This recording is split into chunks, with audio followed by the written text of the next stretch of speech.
time. Wita, Peter, it's time to get started.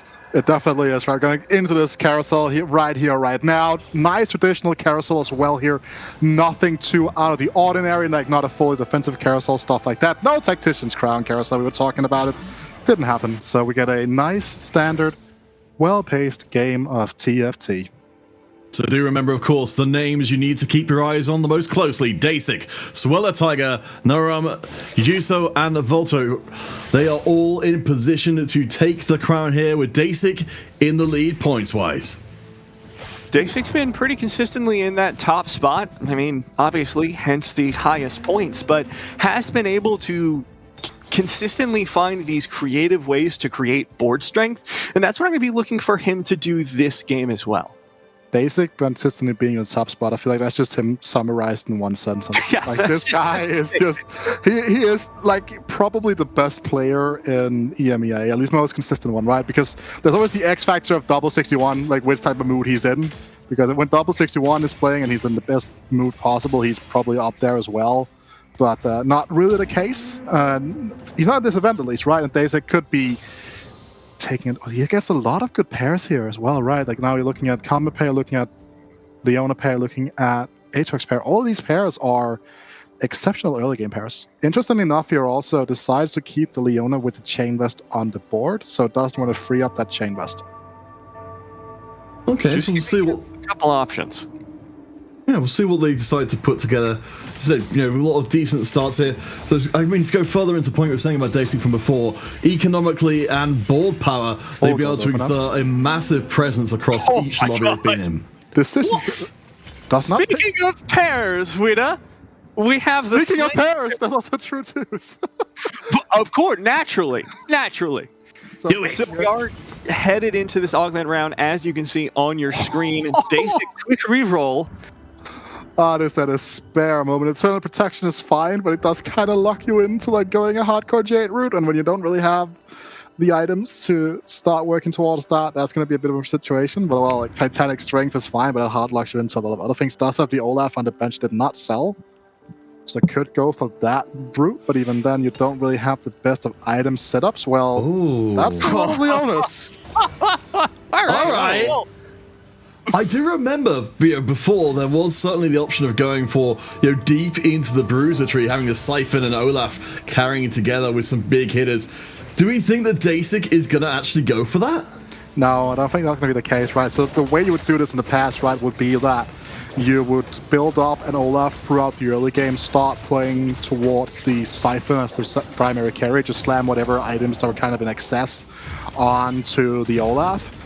That route is kind of a bit harder to do these days due to the way nerfs have come through, both to Titanic Strength as well as just to both Olaf, as well as, you know, Siphon has been removed down for that like Giga solo carry state that wasn't before, but options are aplenty right now. Deisik committing to the lost streak again, cannot reasonably expect a winning streak when you're only looking at two components and the only item you can slam is a Shroud.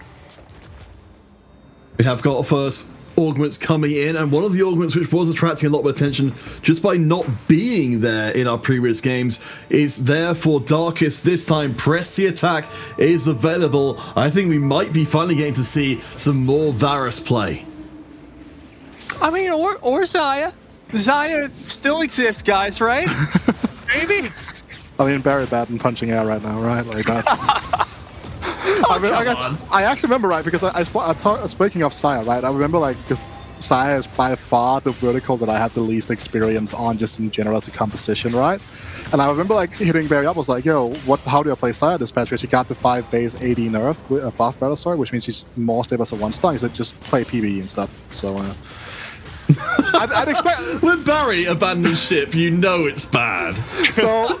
And the funny thing is, right, I don't necessarily think Xayah is bad. She just is quite hard and pretty expensive to pull off. I think that's the big thing to note as well, right? Like, a lot of the things have to go right for yourself. And I think that Varus is kind of fun. There was a kind of a fun moment on day number 2 here in a game that wasn't broadcast on stream, where we saw Deisik recombobulate his way into a Xayah free, where he was like talking to his chat, and he was like, well, Varus free probably wins these fights because of the CC, right? This is a Sire free he got for free for a Recombobulator, right? Because he already had the Varus free. But then we can see right now, double bow opener, Varus hits. PTA we already know is fantastic augment, probably best in slot for the Varus. So good start here. Will have to sacrifice a lot in the HP department though. And Darkest, of course, is one of our players who is not in contention yet for that victory. If they find a win in this lobby, though, that brings them all the way up to checkpoint and very likely brings everyone else up as well. Yes, Skarambez, brubbba, Darkest, all the players looking to better their position rather than just straight up win the competition. Unfortunately for Darkest, even with that incredible augment, it's going to be a little while before this Varus is destroying everybody. And 2-unit loss right there is fantastic, right? Deisik here also on the receiving end in a lost streak situation right now, as we saw earlier with that Titanic strength set up here. But second carousel of the game. I almost said first carousel again. I keep making this mistake. I don't know why. I played this game for over 3 years, but what are you looking for here normally, guys? Oh boy, I mean, I think coming out for Darkest really needs to find something to go with those bows as well. They're just sitting on 2 empty bows, so I really like the Rod pickup there. Get the Gensu stacking early, get the press the attack out as fast as possible for their Varus, and hopefully start saving them some HP because they are second to bottom on the leaderboard. Oh, that's a trainer option here as well. So there are like kind of like 2 different ways to play Varus reroll. I don't know. Are you familiar with these ways of playing Varus, Peter? No, I've not come across the trainer way. How does that one work? So essentially, it's like you just play the trainer setup as providing an additional level of damage, right? So you have the knobs. You start. Terms speaking, that works the best if you start stacking early on, find the early Lulu, and you kind of like play Mystics with like Navi and stuff like that. Not really an option for Darkest right here, but something to be aware of. And so, I mean, you have to be aware of a Siphon as well, right? It's Volta, the one who wants to dominate the early game in every game.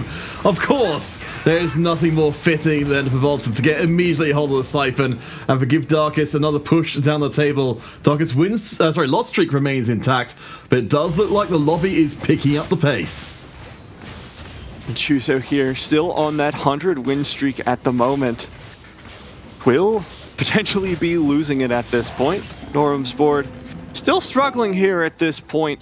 Only has that cybernetic uplink to his name. Still though, we've got a decent amount of stuff on the back line. So I think they'd be probably relatively happy with where they are. So they've got the Mirage up and live, they've got Guardian in there as well, so that's a ton of defensive stats. And with Ezreal and the Static Shiv, there's a decent amount of inevitability to keep this win streak going. brubbba is the other player win streaking right now. Maybe they'll go face to face. And it is also important here, worth noting that. Oh, it's not. It's going to be Deisik's Titanic Strength bot that is currently lost streaking. And again, like these items from Deisik are.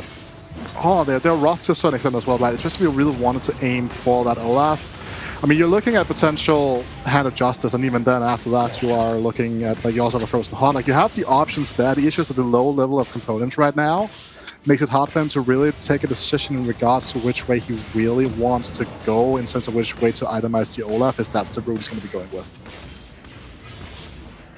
So I guess I want to pitch the question to you guys. Sure. It's just a general question here. We've got 5 players, Deisik, Sweller, Noerum, Chuso, and Volta, who need to win the lobby in order to win the competition.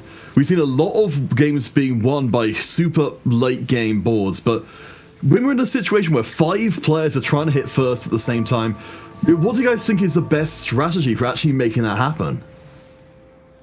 I mean, frankly, for me, the answer is just try and do as well as you can. Don't necessarily aim for that first position, depending on where you are on the leaderboard, right? If you're the 5th person in that line, you really have to aim for first. But if you're sitting there in 2nd or 3rd, just try and hit top 4, because odds are that means you're guaranteed to win behind them. If it were just like 1 or 2 people on check, 100% you go for that first place spot. But if there are multiple people behind you, I think it's safer to just go for those points. I agree. Just play normal, traditional TFT. Don't really alternate what you would do in these situations. it's not really worth it taking unnecessary risks here, right? And we can kind of see this being the case for Chuso as well. He is just going to be going into that level 6 here. He's going to slam a Giant Slayer. Again, not the most effective item at this point in the game, but if he can maintain this 5 streak on 3-1 here, if he were to go into brubbba, this is going to be an important thing to note here. 3 level 6s across the board as well. Oh boy, we are stepping up further. Said Chuso looking pretty good up against Darkest, who has got, of course, got a coincidence from before and build up another of our swift shot friends. So, a point of a clarification, I want to make sure of this. With the pressing attack, we can see it's a stacking ability. I don't know if either of you guys know for certain, because I'm not 100% certain on this. When we have a swift shot hitting the same unit as another swift shot, does that stack up, the same effect twice as fast, or are they separate effects from each other? I don't play enough Swift Shot, frankly. I love that you answered without knowing. Varus, sure, whatever. I just skipped him over most of the set. Okay, tiny. All right, we'll leave that one to the chat. I mean, it's the safest bet here, right? Like, you do have decent item choices already. You have committed a lot of items. You could go for the grab back, just get another completed item, but it could be something that's completely off the wall and doesn't fit your composition at all. Your win streaking, Tiny Titans tends to be just a way for you to manifest that position. We already see 2 Tiny Titans being picked up by Sveller and Noerum, so we're going to see that the way that this could come. We also see that now the rest of the lobby is kind of starting to roll down. If you look at the right side of your screen right now, Deisik find that Olaf 2, Dark is trying to at least stabilize with Varus 2, Nami 2. It's about to be expected. Chuso says, you know what? I am not going to go with Tiny Titans. I'm going to go for maximum combat power with the Luden's Echo. That's going to scale very nicely with that Ezreal, but it is going to be an Archon that might fall off a little bit towards the end stage of the game here, but it's going to give him a lot of combat power right now. That's what they need to keep this win streak going against SwellerTiger, who's doing pretty decently for themselves. Of course, that Tiny Titan's pushing them up. The Ascension, of course, will take a while to kick in on this round, but that front line that Tiger's put together is pretty hard to punch through. And I'd like to point out as well, look at the sideboard there, at the health totals. You can see both Noerum and Sweller have gone for Tiny Titans, trying to get themselves as late into the game as possible, still keeping themselves in it, looking for those points. Dawnbringer here as well for the Mirage, right? So this Warmark Slam onto the Nuno is going to be that much more impactful as well. It's going to be something that we really need to keep an eye out for, because it does mean that we are going to be expecting to see maybe 2 players on Mirage, potentially. Also, brubbba here. That is a corky. It is pretty a early one. That's just a statement. We've got building up towards a decent-sized Nomsy, who looks like that she's going to end up being fed some ice cream cones to get even more powerful. As it gets into the late game as well, because of the infinite scaling nature of the Nomsy, she's going to continue getting more powerful. I mean, we've seen this composition 1,000 times at this point. I'm sure everyone could recite this in their sleep. But what's interesting to me, and I'm wondering if you can shine some more light on this, Wida, is this Corki going to stay? That is honestly, man, I don't know at this point in time, man. Like, it's like I've been playing a lot of games on this patch. Whenever I've been playing Corki, I've not been feeling strong, to be completely honest, right? Like, it's a hot one to really redeem, because sometimes you transfer the items from the Tristana over to the Corki and you just start clapping everything. And sometimes that's just not going to be the case here. And well, brubbba, he goes for this incredibly early level 7, gets punished and loses here. As we do see Deisik's board really started to take shape now, picks up that bruiser heart, meaning that he's just going to be able to fit in that 4 bruiser, which is going to provide so much extra damage across the board with that Titanic strength. Both streaks broken at the top of the board between Chuso and Sweller. This is about equally good for both of them. If either one of them were able to continue streaking, the econ lead would be pretty significant, but now both on even footing. So to come back to what you guys were talking about before, that if you're towards the top of the points, that you could afford to take a top 4 in this game and still likely end up with your invite. My concern here is that Deisik is our exemplar for that. They're on 24 points, 3 points ahead of anybody else, but they're now towards the bottom of the table, in a big gap between them and Volta. I think he can afford that. Right, like he's up by like 3 or 4 points. As long as you don't take an 8th here, there's still a good chance of making it up. In order to tie with the next person, if they get a 1st, if you just want to tie in points, all he needs is a 5th. I think Deisik is incredibly safe this game. Well, that is best in slot Siphon. Yeah, that was pretty quick. Another thing that I want to add here quickly to the Deisik point, right? Contextually speaking, he's already qualified for regional for Rise Legends finals through his ladder placement as well, which means that for him, the secondary placements are more about prize money. Well, it also means he can allow himself to play more for first directly to try to win the tournament, because he does not have that additional pressure point of him having to be, qualifying for finals through this event. And I think it's a ton of practice for him as well. I mean, we spoke to Salvi, who was saying that, I qualified for Golden Spatch through the Golden Spatula Cup 1 as the winner, but I'm still here because I want to get that competitive practice. And Deisik is a player who has shown up time and time again, shown that he's a strong player, but never quite taken home that crown. And that's what's on the line for him. He needs this practice, he wants this experience so that he can finally claim himself the championship. We do see that Deisik has turned the corner, as I kind of was hoping would be the case. We do look like we're moving deep into Bruiser, picking up a second augment. Means we might actually be living in an 8 Bruiser world if Deisik gets very overexcited. This could just be a fast 8 here and try to figure out if you can find a Siphon on the roll down and then ship the scanner out. Because having the additional Bruiser, as you're talking about, does allow for some pretty interesting things. Again, a lot of swords pretty much being provided by that attack strength. And it does seem to be working out as well. Deisik, even though he is a little bit lower in the health totals, has built up a little bit of a win streak. Coming out of this one, he'll hit the maximum value from that win streak with 5 wins going into Wolves. Exactly what you're looking for if you're Deisik. The pile of bruises will suffice for now as we take a look at the economic situation. Holy Noerum just sitting on bank. Well, was sitting on bank, has just spent a lot of it just now, maybe to arrest that losing streak. Deisik on the 5 winning streak. But across, with the exception of those two, everybody else's streaks are very minimal, and they're relying on big gold reserves instead. Also, Deisik trying his utmost to ensure that this Olaf dies by taking out Bruises and solo backlining, but it's just not going to be enough. It's so hard to kill an Olaf to Wolves when you have 4 Bruiser in general, right? So Darkest now has to go for this. Has to go for this roll here. Has decided to not go level 7, which is somewhat controversial because it does lower your odds of finding Varus specifically. Well, I am never mind. I guess it doesn't Lowers but doesn't remove. I don't know, because traditionally speaking, you just go level 7 here, right? Again, he was trying to hit that Nami, and financially speaking, he also needed the extra gold to roll with, I suppose, because the financials weren't as strong. But while he is strong right now, he's still level 6.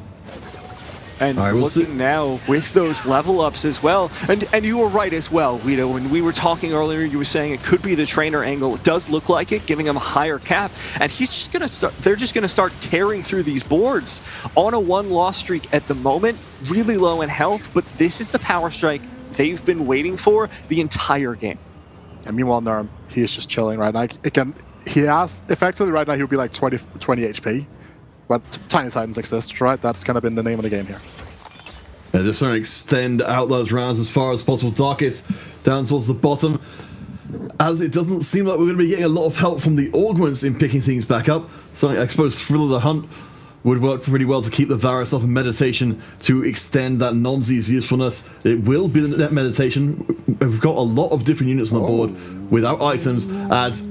come on! What's the board even looking like? Because all I'm seeing is one cost right now, right? Recon Bot Blade or solo value. Yeah, like this would be like one of the worst recoms in the game, right? Like this board is still strong, should take you through to level 8 while still ending up at like 40 HP, 45 HP even, depending on the boards that you're going to be facing. So still just trying to wait in line here, trying to get towards that Deisha, I think is going to be the name of the game. This is a really strange hodgepodge of units right now. Not a whole lot of like powerful synergies that I would expect to see. On Chuso's side? Mm-hmm. Well, yeah, I mean, as we were saying, I think we're very much in the Deja waiting room here, and Ezreal's doing a decent job of making these items work. I mean, the Cavaliers, or even at this point, before we start getting deep into Mirage, they're still providing a good front line, and enough to actually get the round win in and start putting Chuso back up on top. Again, Ezreal was buffed slightly. I wouldn't say buffed necessarily, was changed slightly on this patch, so he's a better holder of items such as Static Shiv. Got a little bit more attack speed, a little less raw damage. So again, is a decent item holder here. Get the full scale of the augments presented here as well. All right, so let's take a quick look across our augments. Anything jumping out at you, Matt? Not really. I'm seeing the Band of Thieves coming in from Chuso and brubbba. I think this is pretty good for just adding additional board strength, but given that it's gold, silver, silver, I feel like the augments are not going to be adding a whole lot to the effect of this game, other than just saying, all right, your gold one's going to be good, everything else is just dressing.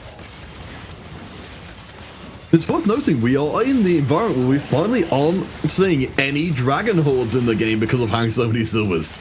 Yeah. Thank God for that. Change of pace, right? I feel like that's something that we can kind of be happy with to a certain extent, right? Yeah. It's also worth noting, you're talking about how the dressing is more so the dressing more so than anything else, right? Karma here. The setup from Sweller here with the Stand United means he's going to be able to scale in relatively nice into late game. You kind of see like, just one-shots the Ezreal at this point in time, right? That is kind of the risk Chuso is taking. The Ezreal 2 will provide ample damage right now, but it is so squishy. So the second anything gets onto it in reality, it's just going to go poof. Deisik able to find a Yasuo there. I'm checking to see what Sweller has picked up because they've already got the spatula, but that's all they've got. We saw a sport, right?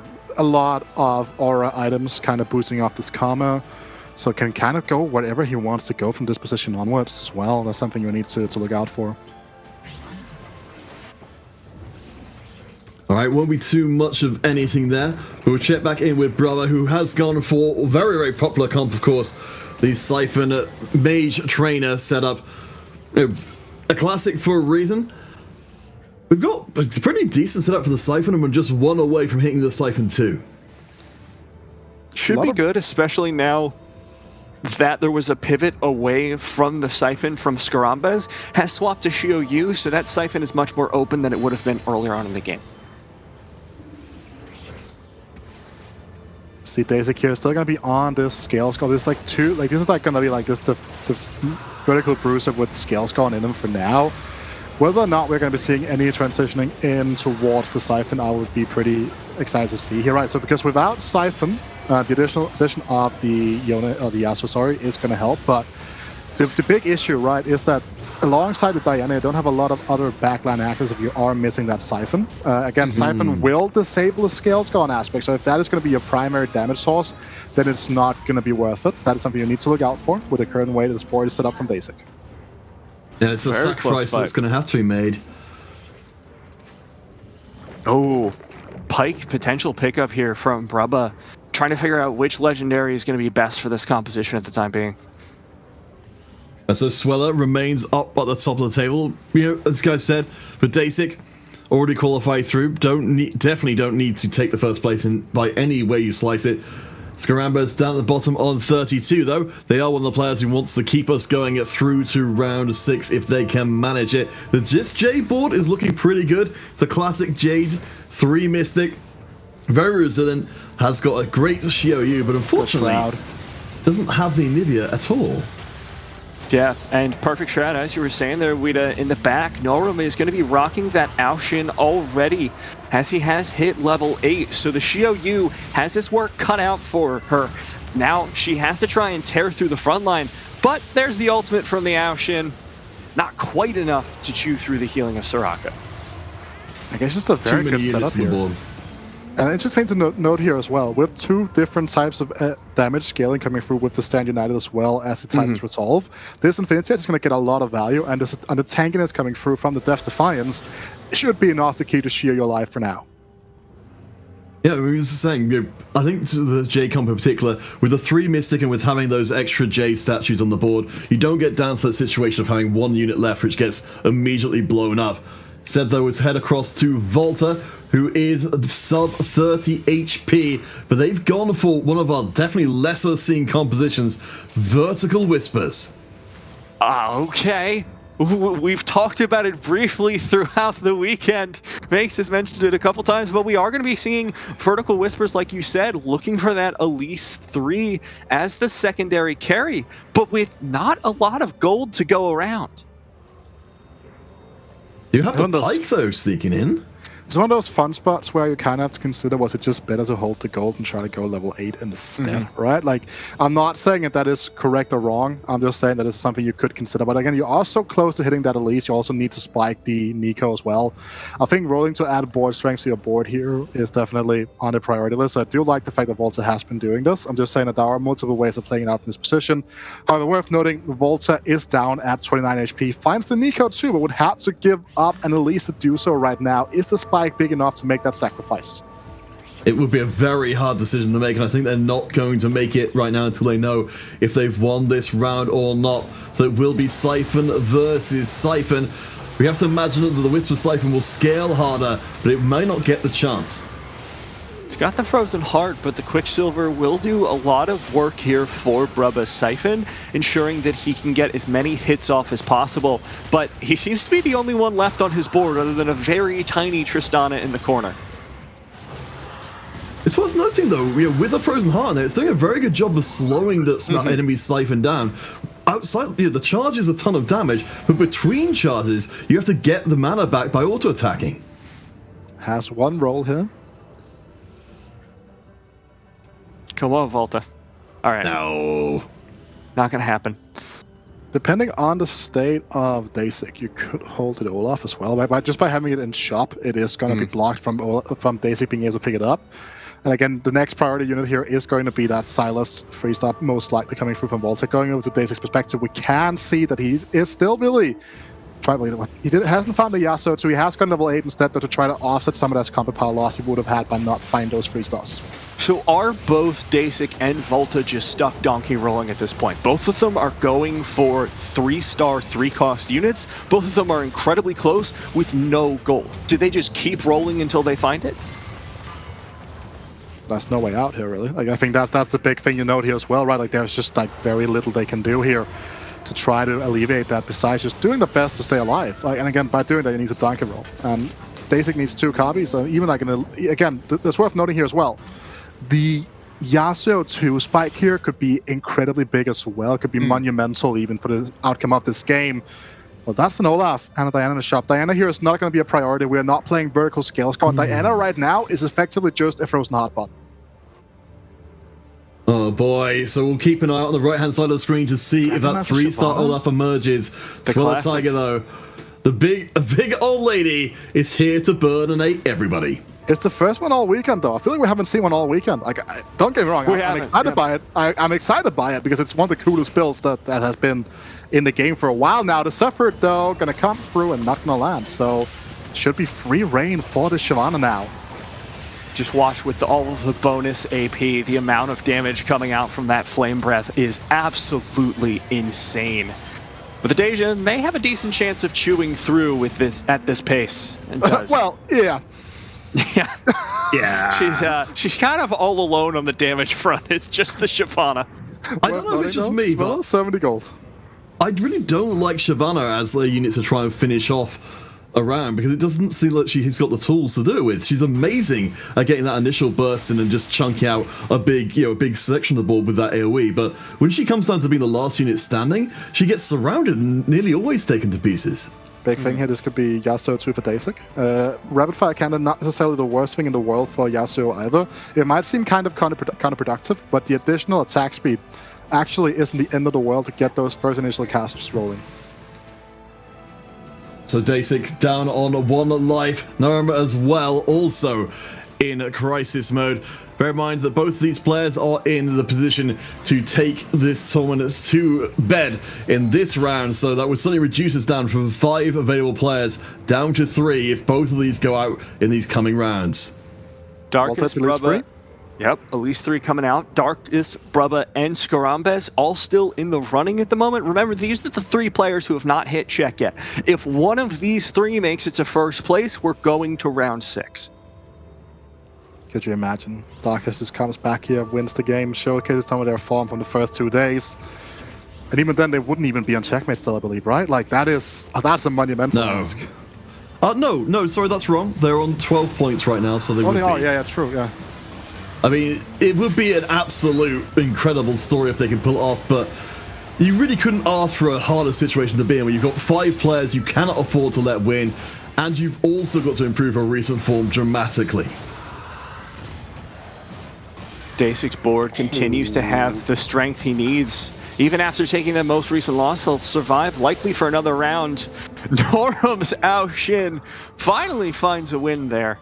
Deisik going 8th though. Yes, you said he's going to stay alive just for a little while longer. That fight was kind of doomed. But Skarambez going out here, so he's going to go out in 7th though, which means that granted the Darkest or brubbba wins the game, Skarambez will come back in Game 6 on checkmate. Oh boy, the pieces are coming together. Maybe we get that miracle run where I think we'd almost end up in a situation, I think, where I think everybody, or close to everybody, would be able to win in the last game if we get there. It's entirely possible at this point. And now Noerum still on his last life, but level 9 already. Just also in the position, stuck having to donkey roll for the rest of the game, but it's all down to this Ao Shin. There's too many units, I think, left on the board for an Ao Shin 1 to clear out all by himself. If you were a mage, you'd be home right now. I mean, if you're a mage, I'm pretty sure Noerum would like to see you on the board. Completely honest right now. He's currently... Oh, okay! Oh! Barely makes it through. Noerum survives into stage number 6. Look at that smile on his face. So again, big note here, right? Noerum, he's currently floating he's floating a unit on the board just in general. Granted, you want to keep this rocker in for the continuous healing, stuff like that, right? Which he would very much like to be a mage. But again, at this point in time in the game, he can't find any 1-cost mages. He has literally 0% chance due to having a bard in previously. So he's stuck at trying to find something like a Rise, for example, right? Like, he is going to be struggling just a little bit there. Yeah, it's a very awkward position, but they've managed to hold on so far. I mean, looking at the HP bars of everybody, across the board now, actually, while we've got, players alive all the way down to 6th, there is not a big leap to get up to the higher ranks. Kingdom Nami here is great for 2 different reasons, right? Like, it gives you Mystic, it also gives you the Mage coming through here as well. Which means, like, and the biggest thing here about the Mage here, it's more sustainability for the Silas in the front line, but it's also going to mean 2 casts from Zoe, regardless of whatever happens. Yeah, very powerful utility unit. We've got Volta with the 3-star Elise here. They're still holding on, much as Noerum is. They're going to have to see if they can dodge the lightning bolts. There's going to be an elimination here one way or another. The pike does not land on the Ao Shin, giving him time potentially to cast. Siphon doesn't find the Ao Shin either, stalling a little bit longer here for Noerum's board, who's able to take out nearly the entire field, but that Elise still alive, still threatening onto that Zoe. Will take her down. Just a sliver of help left. But nobody's targeting the Elise! Somebody help this man! She's healed up all the way back to half health, and it looks like it may be too little too late. Noerum, trolled by his own units as Voltariux secures his way through yet another round.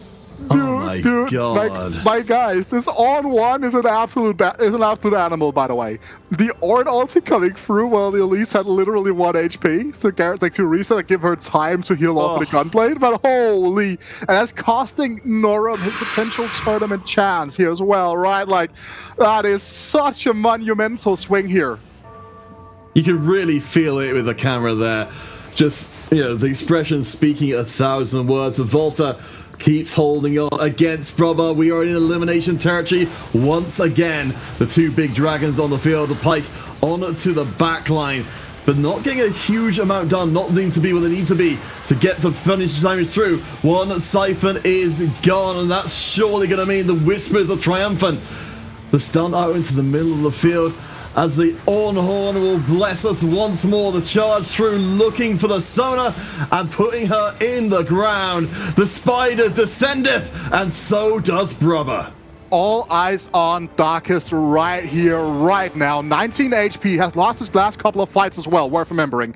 So for this tournament to not end right now, it is all on him to try to win his way out from here. Now, Voltariux just locking this shot, the only upgrade left on the board with the economy that he has right now. Darkest, like you said, the champion of everyone who still wants a chance in this tournament.